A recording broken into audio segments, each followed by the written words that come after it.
You've done it, you have found the cure for cancer, you are humanity's savior. Sadly, you pass away just weeks after the discovery. Expecting heaven, you are shocked when you awake to a fiery landscape as the truth dawns on you. You are in hell and Satan is eager to shake your hand. No. There's got to be some kind of mistake. I repeated the words, shaking my head as though that would somehow change the sight that was in front of me, but the creature just smiled at me.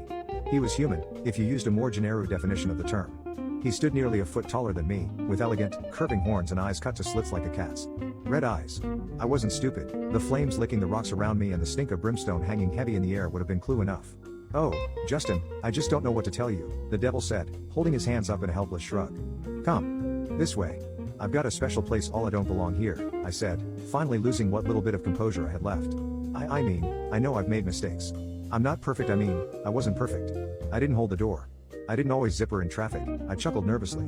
My wife always said that if I kept putting the toilet paper on the roll backwards, I'd wind up here. The devil grinned at me. "We both know that's not why you're here." "I don't know anything," I snapped, fighting back the urge to do something stupid, like curse, or gesture at him. "I did a lot of good, damn it. I worked for years. I saved the world. Is that how you see it?" the devil said, cocking one eyebrow. I stopped, the words dying on my lips. What?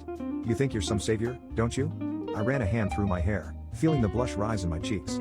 "I mean, I don't know if I'd call myself that, but you think your little cure has saved the world. Well, hasn't it?" I said, beginning to scowl.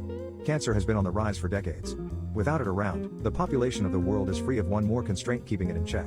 I froze. I'd had an argument ready, things left to say. They fell away as the devil stared back at me. "Can't you see that?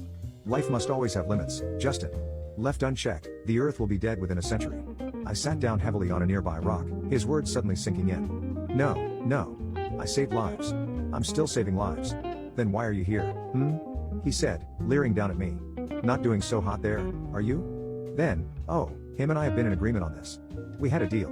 A deal you've gone and ruined. The devil's grin widened. "I've got just the place ready for you." No. This was all wrong. It wasn't supposed to be like this. I don't know how long I sat there, my mind slowly churning through everything he'd said. It wasn't right. It wasn't fair. I'd done my best. He didn't move, he just stood, waiting patiently for me to finally succumb to despair. It might have been minutes, or hours, or days, or years. But I couldn't shake his logic, the cold unfeeling truth of it all. He wasn't wrong. And, apparently, I was. What if there was a different way? I heard my voice say, oddly distant and tinny. He straightened, still looking down at me. "I'm listening." "There." I swallowed hard, my chin drooping. "God save me. There should be a few years until the vaccine goes into common circulation. It's not. It won't be finalized yet. Go on. Send me back." "No." I forced the building self-repulsion away, meeting his horrible eyes. "If the two of you are in agreement on this, it should be possible. Send me back." He watched me, his red eyes unreadable. "Why should I?" "Because, if the vaccine doesn't work, there won't be a problem. They'll fix it," the devil said, shaking his head. I smiled darkly, feeling the ground yawn open under me. "Not if it kills enough people before they figure out it doesn't work."